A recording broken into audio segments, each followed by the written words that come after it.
I'm Carol Cohn, and welcome to Purpose 360, the podcast that unlocks the power of purpose to ignite business and social impact.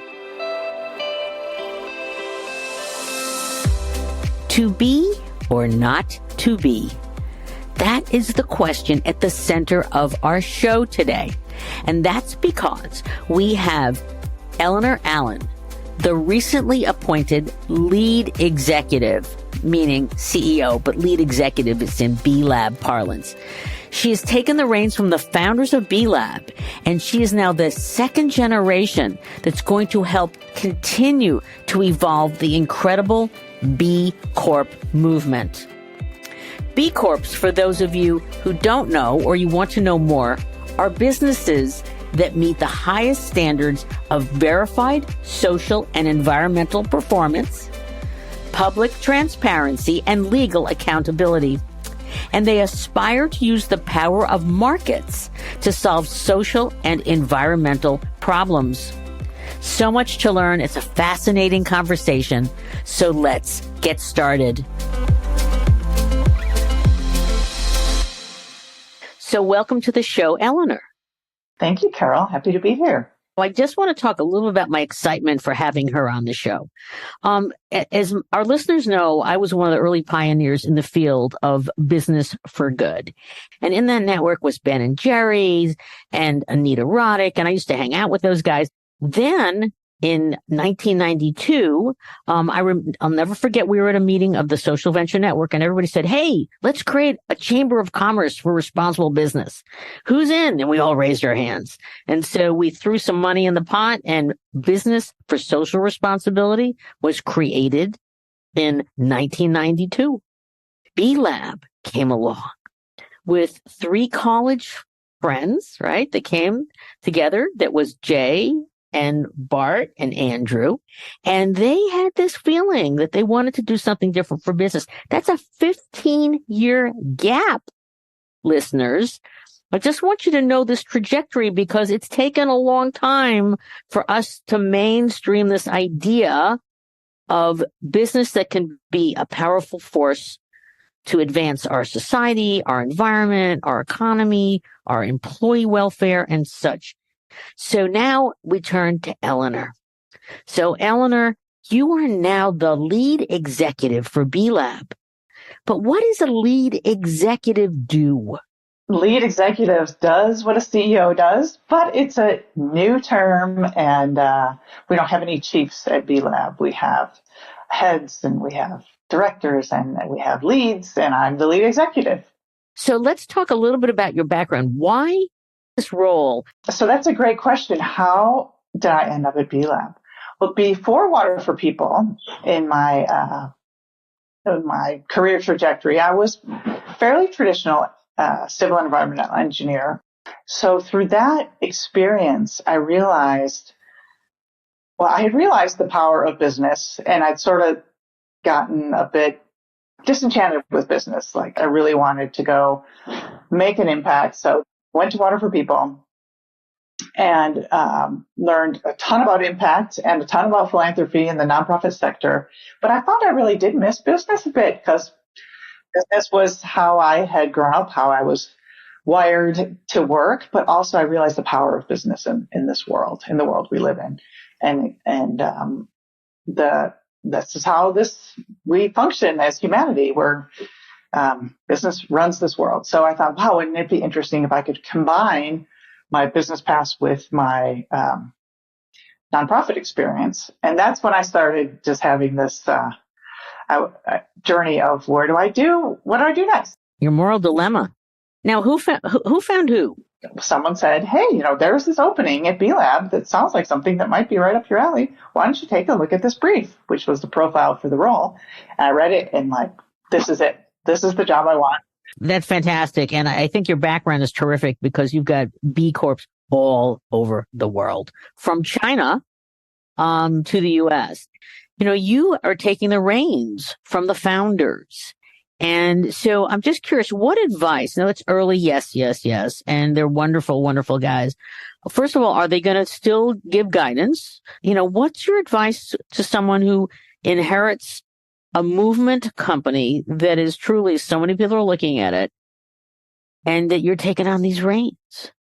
I'm smiling because like when I was interviewing, some people are like, are you serious? You're going to do B Lab? Like, don't you know that those are the founders? I was like, oh, yeah, I met them. They seem like nice guys. I mean, the reality is we're friends. Like we've become friends on this role, and they've been amazing to me. They wanted this change. They were ready for change.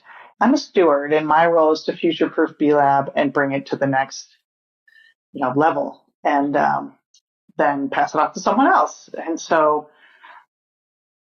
working with Bart and Andrew, and Jay is not part of B Lab, but he's one step removed. So he still comes to the board meetings, and of course, Bart and Andrew stay on the board.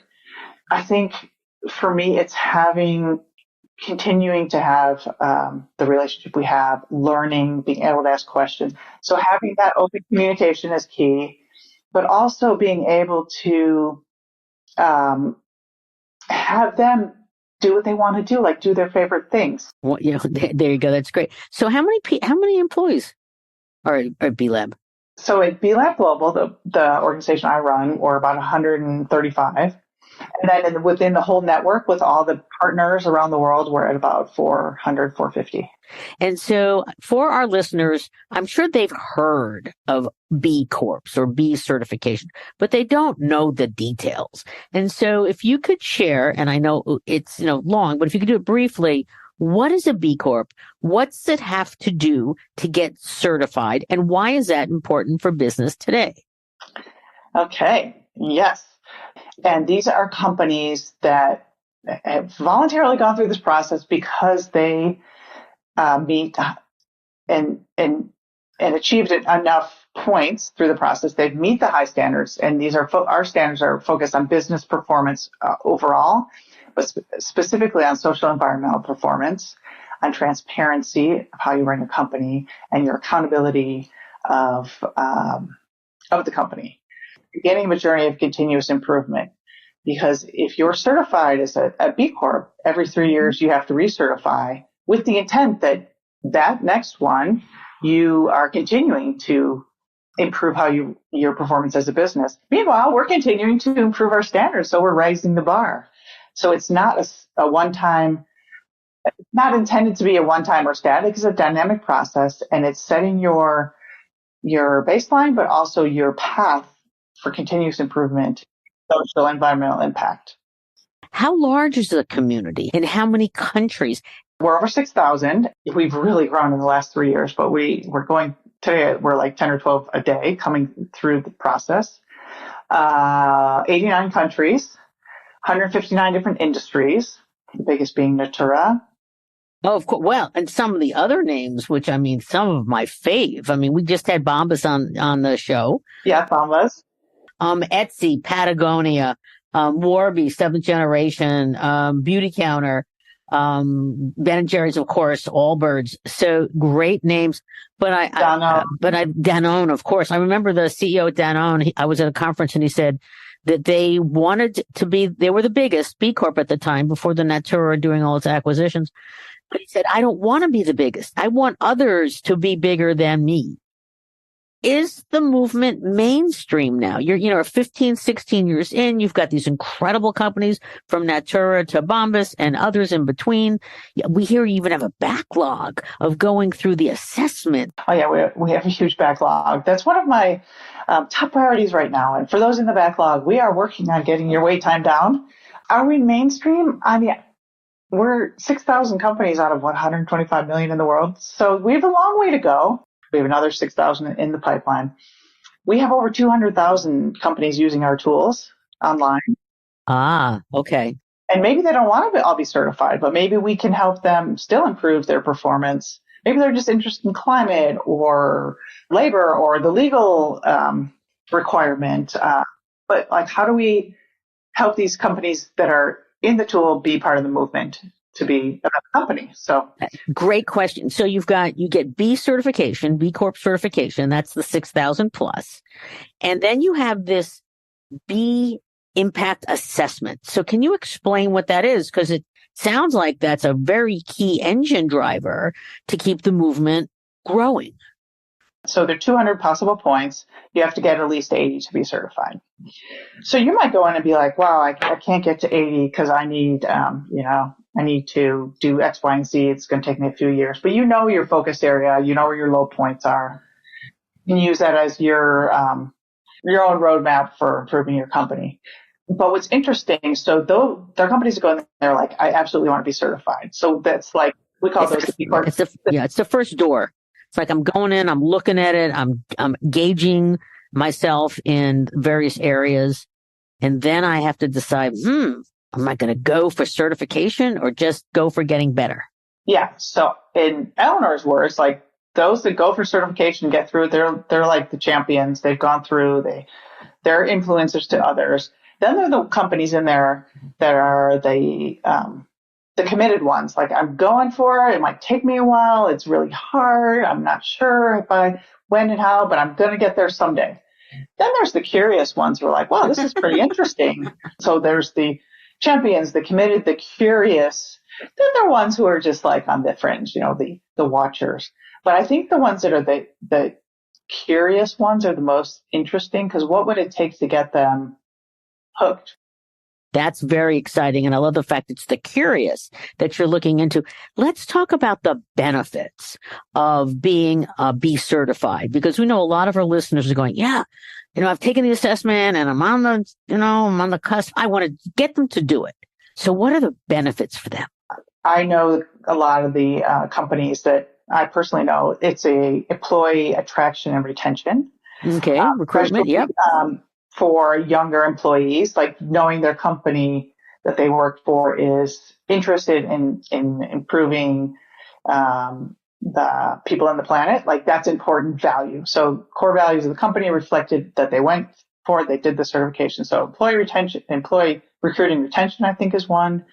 For companies that have a product, marketing, right? So consumer products, you see the B on the label, you're like, oh, and I'm obviously part of this cohort right now because I see the B everywhere, where I didn't notice this before. Maybe you're going to Whole Foods and you're going to see a lot of bees. I get pictures from my friends all over the world sending me bees. That's great.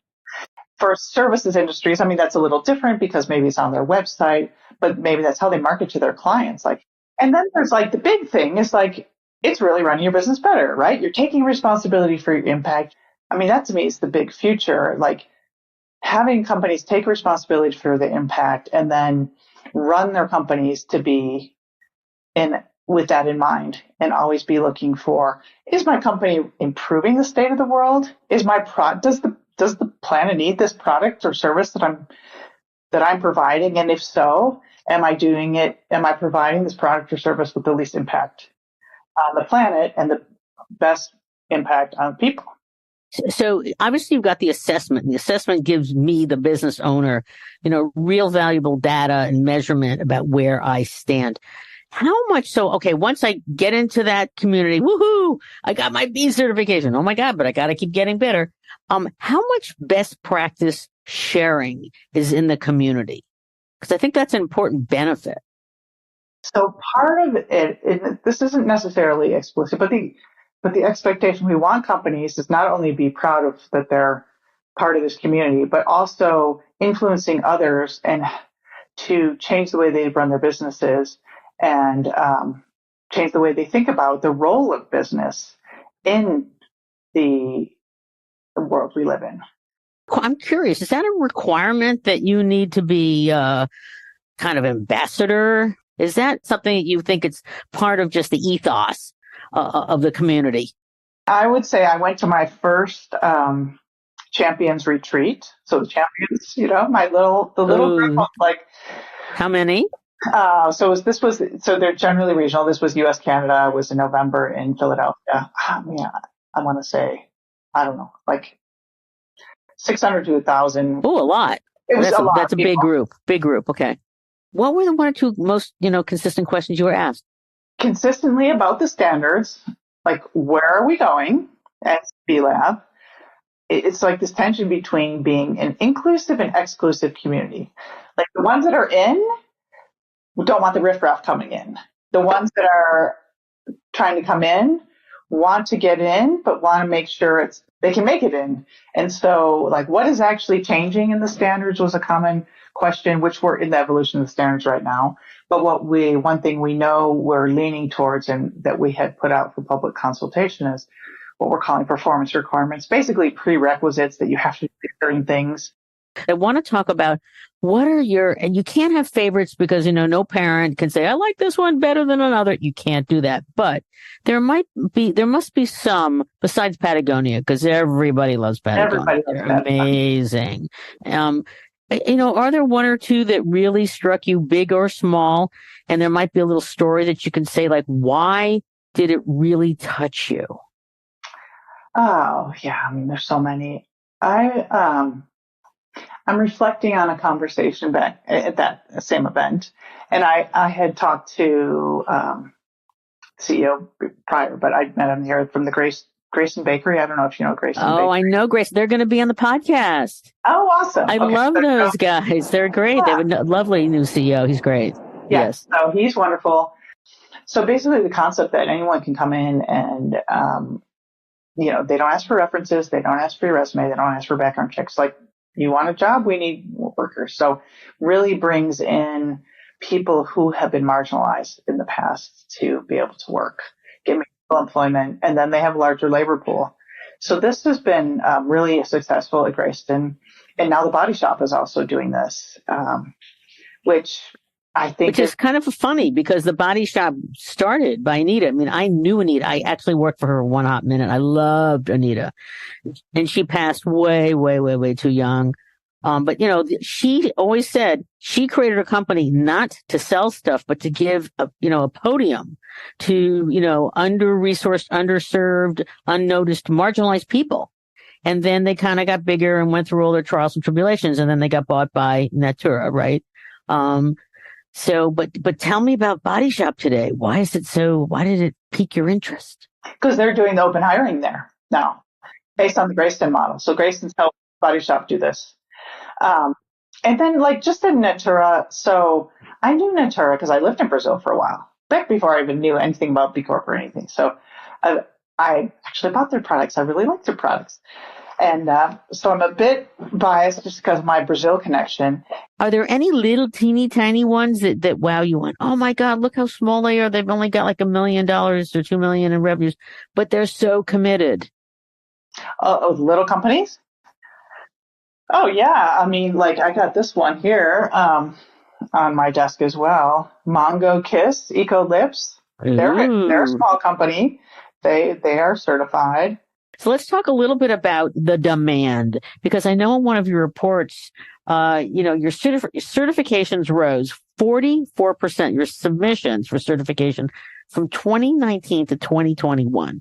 So all of a sudden, everyone wants to jump on this train, but there's not enough cars for it. So what are you doing to, rev up? Because I'm sure it's one of your first things you have to address, that you can get more of these submissions reviewed. Yes. Yeah, that's my burning platform at the moment, as you can imagine. So we're starting, we're mapping our processes. We're looking for ways we can automate to get things through faster and to have consistency in our verification reviews. That's a big one. We're looking also for technology because once you're certified, your data's there as part of the transparency of being a B Corp. So looking at ways to use the data, analyze it, do different slices and cuts and cohorts and aggregate it in different ways. And then getting these new standards really integrated with the verification process as we roll them out. I'm curious, how long does it take? So if you're a medium-sized company and you're a product company, not a service, what's the range of time it takes where you decide, yes, I'm going to do it. I'm going to go through all this assessment and get an answer to the questions, et cetera. What's the time range? Well, right now our wait time's about 10 months. To even get into the process? Well, no, to get through the process. On your side, I mean, it's hard to answer because it depends how, but it can take, several weeks to get all the information put in. I mean, you're not working full time on this, but putting all these things and answering all the questions because you have to go look for data and proof that you did whatever you're saying you did. Sure. Okay. So, all right, super. it's not, I would say if you're going to embark on this journey, it's probably next year that you'd be certified. Okay. So you also said, so you went to this incredible conference and you talked to all your champions or whatever. And you said the question that they asked was like, are we too lenient or are we too tough? And so there was an article where 30 of your members, I guess if you call them members, your community, it was an open letter in Fast Company in June 2022. And it give the background about Nespresso and how it was approved, and because that's what caused, I think, a bit of the uproar. So, how are you dealing with this issue? Yeah, that was sort of the trigger. So that is the month I was hired, by the way. So I think welcome to our community. Yeah, week one when all this was, I was like, oh my gosh, what is happening here? So Nespresso got certified, and we have lots of coffee companies certified, and a lot of them are, of course, if not all, smaller than Nespresso. I'm not sure about that, but Nespresso is a mainstream company with a name, and so big uproar. Like, how could that be? How could they have gotten through the process? So of course, it took many years for Nespresso to get through the process. And they had to change the way they did business in many ways. A lot of it in their labor practices, and then on their little pods and things. So they did meet the criteria and change the way they did business to become certified. So for B Lab and my colleagues, were on this journey with them for many years. Like, this was a difficult and lengthy process, but it did meet the intent of taking a mainstream company to really improve the way they did business. Okay.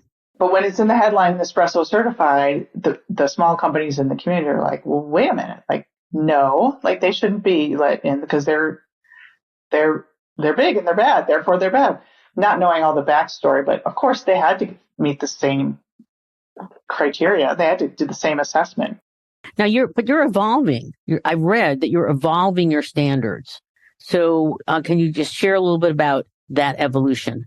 So the performance requirements is what we're calling this sort of the prerequisites. This is the part of the evolution. We are going to have companies share how they do in these specific areas. Fair wages is one. The climate action, circularity, environmental stewardship. Those are the prerequisites there. And then collective action, impact management, and risk. And then how do you really use the concept of stakeholder management and how you run your company? So I'm all for this evolution. So that's a great segue to, I know you're new, and so we won't hold you to this, but what's your vision for like what the movement's going to look like in 10 years? Oh my gosh. Well, what do you wish for? Yeah. That's all we can hold you to right now. Well, we're working on Vision 2030. So that's 7 years. This is Eleanor's words because we haven't codified our mission for the movement, but really getting, that people around the world know what a B Corp is. It's not just a niche thing. Great. So it's not, okay, no longer niche. Great. Everybody in the U.S. knows what Kleenex is. Like, everybody should know what a B Corp is. That we still are the gold standard for business performance management, and that our tools, I mean, really, we're software, we're tools, that they're integrated into. You can go in there and click on the BIA and see we just got a new waste management contractor. Like, let's go see what that did to our carbon emissions. Like, oh, awesome. Like, we're continuously improving. But it's a dynamic management tool, part of how integrated with how you manage your finances, and how you manage your human resources. It's just available to you as how you run your business. So, 10 years maybe. I'm not gonna lose that dream. I think we could actually probably get there. Oh, I'm sure you can with your background and your ultra cyclist, in your core. You're not going to give up on that. So unfortunately, we're winding down, but, we're going to have multiple conversations over the years as you settle in further because, you've got incredible intentionality and great background. I am just curious. So, what advice do you have for people that are either starting their careers or they're mid-stage professionals and they want to be involved, either work for you or create a B Corp, or they just want to create business for good? Well, there are many avenues to connect. It'd be depending where you are. We have like local hubs, we call them B locals, sort of networking. So those are ways to connect with the local B Corps and help with the movement here and talking about it. I think also just finding ways to share whatever interests you, if it's like the climate part or something else about the certification, the standards, finding a way to connect with those. And it's interesting, this organization, like it's everyone who's come here has come from a different path in life. We all got here through a different journey.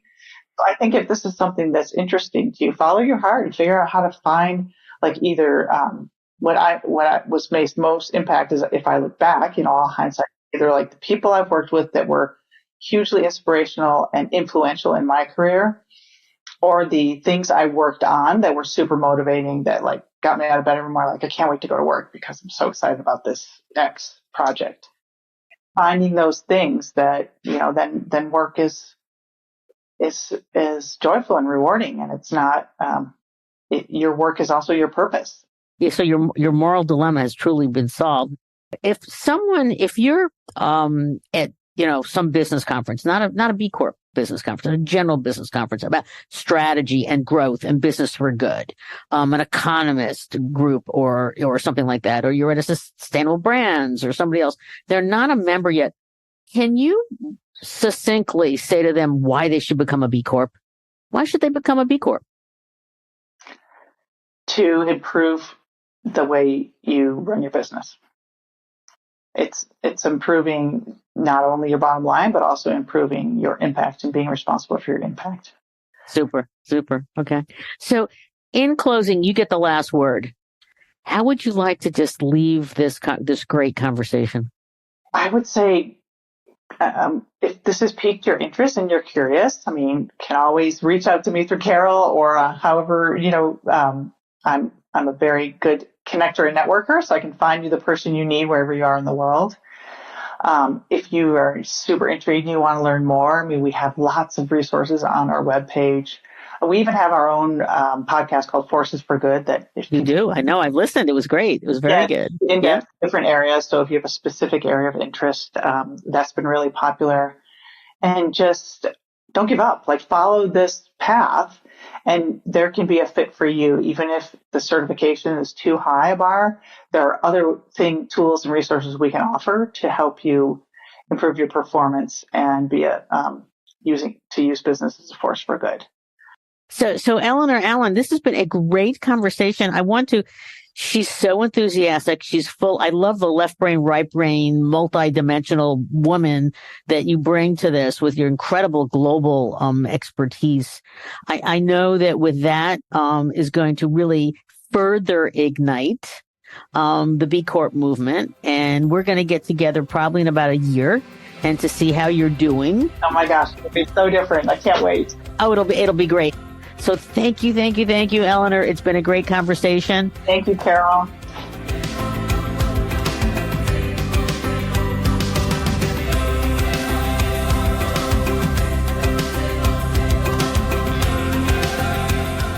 This podcast was brought to you by some amazing people, and I'd love to thank them. Ann Hundertmark and Kristen Kenny at Carol Cone on Purpose, Pete Wright and Andy Nelson, our crack production team at True Story FM, and you, our listener. We love hearing from you, so please give us feedback. Let us know names of people you'd like to hear on a future episode. How about some new questions to ask? And also, please rate and rank us, because we really want to be as high as possible as one of the top business podcasts available, so that we can continue exploring together the importance and the activation of authentic purpose. We all know every company, every brand, every not-for-profit must define their purpose, refine it, and activate it, and evolve it over time so it has the greatest impact on business, growth, and society.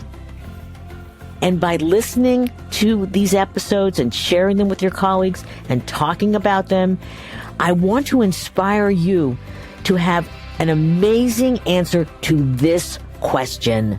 What is the power of your purpose? Thanks so much for listening.